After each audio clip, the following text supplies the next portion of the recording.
유튜브로 읽는 박정희 전기 12권 부마 사태의 전후 박정희와 카터의 설전.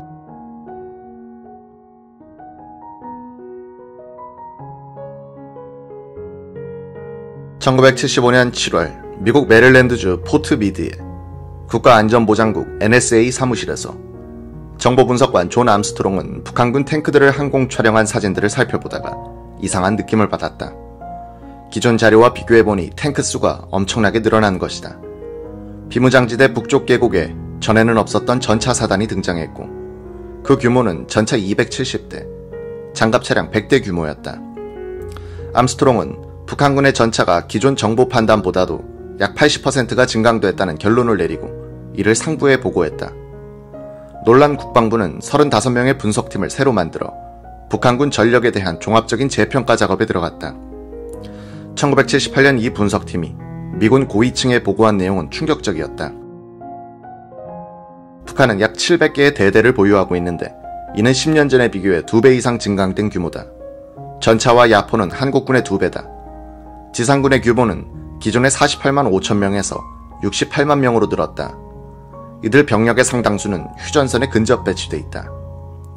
1979년 1월 초 이 분석 내용이 육군에서 발간하는 아미타임스에 누출되어 보도됐고 미국의 언론은 이를 크게 인용해 보도했다. 주한미군 철수를 강행하려던 카터 대통령의 논리적 근거를 허무는 보고서였다. 그 전에 이미 이 보고를 받았던 카터 대통령은 1978년에 1개 전투여단 병력을 철수하려던 당초의 계획 규모를 축소하여 1개 대대 800명과 비전투요원 2600명만을 철수하도록 했던 것이다. 1979년에 들어서 카터의 주한미군 철수 계획은 더 이상 추진력을 상실한 상태가 되었다. 카터는 2월 9일 상원의 요청을 받아들이는 형식으로 새로 평가된 북한 군사력의 영향을 검증하는 동안 추가 철군을 보류한다는 결정을 발표했다. 미국 백악관의 국가안보위원회에서 동아시아 문제를 담당하면서 주한미군 철수 반대 입장에 섰던 윌리엄 글라이스틴스는 1978년 여름 주한 미국 대사로 부임했다. 그는 7년 전에 쓴 회고록에서 아무리 생각해봐도 카터의 철군 추진 의도가 무엇이었는지는 알 수 없다고 혹평했다. 다행히 미국의 정치제도의 안전밸브는 그 성능을 유감없이 발휘했다. 대통령의 보좌관들은 효과적으로 그를 설득했고 의회는 대통령을 공론회장으로 끌어내 언론과 함께 공정한 검증을 했다. 카터 대통령은 자신의 고집을 꺾고 국가적 판단을 수용했다.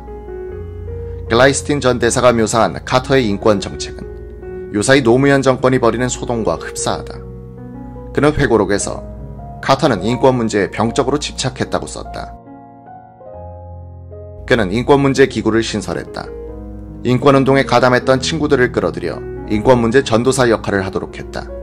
카터는 그들에게 의회 내의 동조자들과 협조하도록 지시하고 행정부 내 인사들에게는 인권 문제에 대한 관심이 업무 평가의 주요 척도가 될 것임을 강조했다. 정부 인사들과 인권운동가들의 과거사 논쟁과 긴장관계가 밖에서 안으로 옮겨지는 결과를 빚었다. 인권 문제로 특채된 사람들은 한국 정부와 관련된 거의 모든 사항에 인권 문제를 최우선적으로 고려하기를 바랐다. 거의 매일 그들은 한국 정부를 맹렬히 비난하는 성명을 냈다. 글라이스틴 전 대사는 자신이 이들 인권그룹과 맞서 한국을 변호하는 입장에서 일했다고 주장했다.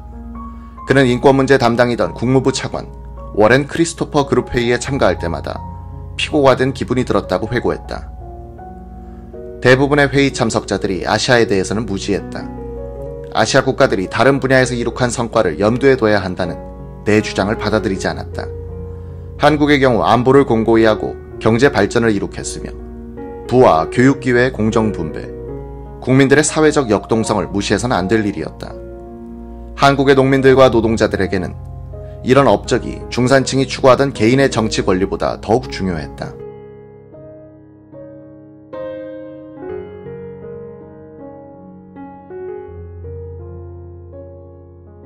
글라이스틴이 개탄한 것은 카터의 인권 전도사들이 박 대통령 개인에 대한 공개적 비난을 통해서 인권을 개선해보려고 하는 시도였다.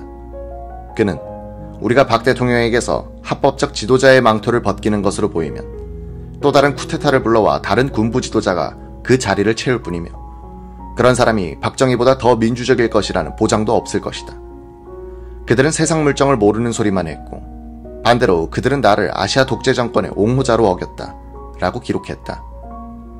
민주화운동 제야 세력의 공세가 거세지고 선명투쟁 노선의 김영삼 총재가 등장하던 1978년에서 1979년 상반기, 미국과 한국은 인권 문제, 주한미군 철수 문제, 코리아 게이트 사건 등으로 불편했던 관계를 해소하려는 노력을 시작한다. 1978년 중반에 이르면 코리아 게이트 사건 조사도 종결 단계로 접어들었다. 11월 중간선거가 끝나면 신문지면에서 사라질 것이라고 판단한 글라이스틴 대사는 1979년에 한미 정상회담을 개최해 한미 관계를 정상화시키려는 계획을 홀브록 차관과 벤스 국무장관에게 보고해 허락을 받았다. 워싱턴에서는 박 대통령이 인권 개선 노력을 보여야 정상회담이 가능하다는 입장을 보였다. 글라이스틴 대사는 1978년 10월 25일 박 대통령을 만나 정상회담에 관한 미국 측 의사를 전했다. 박 대통령도 정상회담에는 긍정적이었으나 인권 개선을 조건으로 거는 데 대해서는 거부 반응을 보였다. 글라이스틴 대사는 북경에서 미국 선교사 아버지로부터 태어나 중국에서 자란 사람이었다. 예일 대학교를 졸업한 이후 직업 외교관이 됐고 동아시아를 전공으로 했다. 그는 아시아 사람들을 다루는 방법을 알고 있었다. 글라이스틴 대사는 인권 개선의 필요성을 박 대통령에게 건의할 수 있는 인물들과 자주 접촉을 했다. 그와 CIA 지부장은 박동진 외무장관과 김재규 중앙정보부장을 만나 솔직한 이야기를 나눴다. 당시 미 CIA 한국 지부장은 로버트 브루스터였다. 박 대통령은 1978년 12월 한국 인권 문제의 상징적 인물인 김대중 씨 등 정치범 상당수를 석방했다.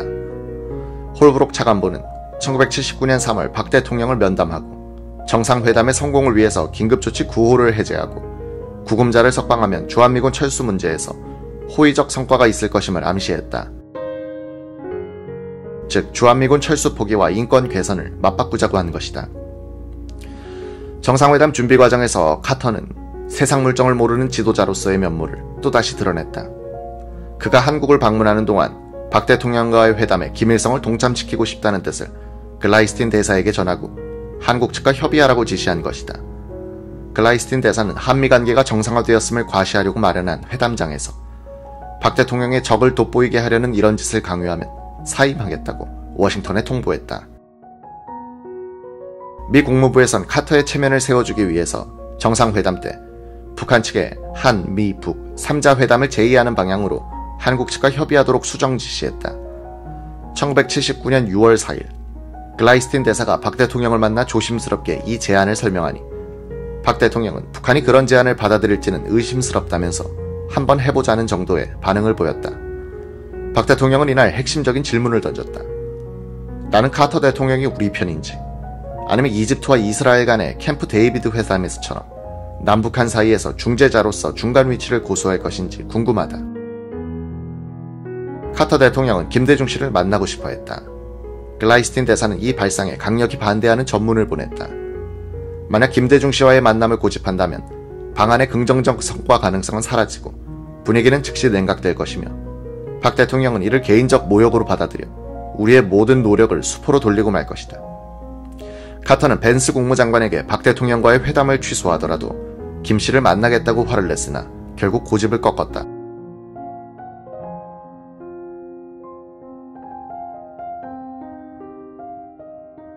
(1979년 6월 29일) 카터는 도쿄에서 7개국 경제정상회담을 마치고 김포로 돌아오게 돼 있었다. 김포 지역의 안개로 착륙이 늦어져 영접 나간 박 대통령은 거의 2시간을 기다려야 했다. 보도진에 둘러싸인 채 박 대통령과 악수만 나눈 카터 대통령은 시동을 걸고 대기 중이던 미 해병대 헬기를 타고 회오리 바람만 남긴 채 동두천 미군 부대로 떠났다. 박동진 외무장관이 곁에서 지켜보니 양 대통령은 비사교적인 성향이 있을 뿐 아니라 초면인 관계로 악수는 했지만 주변 사람들에게 다소 서먹서먹한 인상을 주었다고 한다. 6월 30일 여의도 광장에서 환영 행사를 같이 하고 청와대로 들어온 도 대통령은 제1차 정상회담에 들어갔다.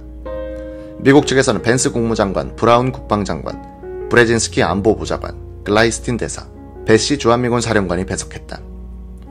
한국 측에서는 최규하 총리, 박동진 외무장관, 노재현 국방장관, 서종철 안보특보, 김용식 주미대사, 김계원 비서실장, 그리고 통역을 맡은 최광수 의전수석 비서관이 배석했다. 박 외무장관은 한미 간에 사전에 협의한 회담 진행 방식을 미리 박 대통령에게 보고해뒀는데 회담은 처음부터 이상하게 흘러갔다. 박 대통령은 회담을 어떻게 진행하겠다는 것을 설명하여 상대방의 양해를 구하는 관례를 무시하고 곧바로 주한미군 철수 문제를 꺼냈다. 회담을 준비하면서 미국 측이 가장 신경을 썼던 것이 이 부분이었다. 미 국무부 홀브룩 차관보는 이미 주한미군 철수 계획은 사실상 포기된 마당에 박 대통령이 새삼 이 문제를 거론해서 카터의 자존심을 상하게 해서는 안 된다고 김용식 주미대사에게 신신당부를 해놓았을 뿐 아니라 여러 경로를 통해서 제3 다짐을 받아놓았던 것이다. 박 대통령은 자신이 메모해둔 종이를 꺼내놓고 일방통행식이고 강의조의 발언을 시작했는데 이것이 통역시간을 포함해 45분간 진행됐다. 배석했던 글라이스틴 대사는 이를 장황하고 딱딱한 연설조의 주장이었다고 표현했다. 박 외무장관은 일방통행식 발언이었을 뿐만 아니라 통역을 통해 하는 말이었으므로 매우 지루한 시간이었다고 했다. 박 대통령이 강조한 것은 주한미군이 한국의 방위뿐 아니라 동아시아와 자유세계의 방어를 위해서 얼마나 중요한 것인가 하는 점이었다. 김용식 대사가 보니 카터 대통령은 펜을 들고 메모지에 무엇인가 쓰는 자세를 취했는데 경청하는 것 같지 않았다. 박 대통령은 자신의 발언에 열중하여 카터의 불쾌감을 느끼지 못하는 듯했다. 느꼈다고 하더라도 약 3년간 카터의 인권 정책과 철군 계획으로 속이 상할 대로 상해 있었던 그로서는 하고 싶은 이야기를 쏟아놓아야 할 판이었다. 박 대통령은 손가락으로 탁차를 탁탁 치면서 안보 강의를 계속했는데 이는 스트레스를 받으면 나오는 행동이었다. 카터의 턱 근육이 조용히 실룩거렸다. 해럴드 브라운 국방장관은 옆자리의 글라이스틴 대사에게 카터 대통령의 표정을 보니 매우 화가 나 있는 것 같다고 귀뜸했다. 카터는 메모를 써서 브라운 장관과 벤스 장관에게 슬쩍 넘겼다. 거기엔 만약 박정희가 이런 식으로 나온다면 주한미군 전원을 철수시키고 말겠소 라고 적혀 있었다. 박 대통령의 연설조 발언이 끝나자 카터도 반격을 시작했다. 인구도 많고 경제력도 우세한 한국은 왜 북한이 군사력의 우위를 점하도록 허용했는가 라고 공박했다. 한미관계의 정상화를 목표로 했던 회담이 바야흐로 설전장이 될 판이었다. 글라이스틴 대사는 과거 여러 번 정상회담에 배석했지만 그날의 두 사람처럼 회담 자체를 엉망으로 만든 지도자들은 본 적이 없다고 회고록에서 고백했다. 그는 한미관계 개선을 위한 우리의 노력이 물거품이 될지도 모른다는 우려 외에도 한국에 주재하는 미국의 고위 외교관으로서 개인적 실패감을 억누를 수 없었다고 한다. 회담 중 휴식이 있었다. 미국인들은 그들끼리, 한국인들은 따로 모였다. 두 정상의 험악한 언쟁으로 분위기가 무거워져 서로 대화조차 나누려 하지 않았다. 휴식이 끝나자 두 대통령은 기록자만 데리고 단독 회담에 들어갔다. 글라이스틴 대사는 별실에서 기다리는 것이 정말로 고통스러웠다고 했다. 단독 회담은 본격적인 공방전이 됐다. 카터는 박 대통령이 요구한 철군 계획의 완전한 동결을 거부하고 아무런 약속도 할 수 없다고 말했다. 그는 또 한국 정부가 방위비를 더 지출해 남북한 전력 불균형을 감소시켜야 할 것이 아니냐고 들이댔다. 박 대통령은 방위비 지출을 늘리는 데는 시간이 걸린다면서 한국은 북한과 여러 가지 여건이 다르다고 지적했다.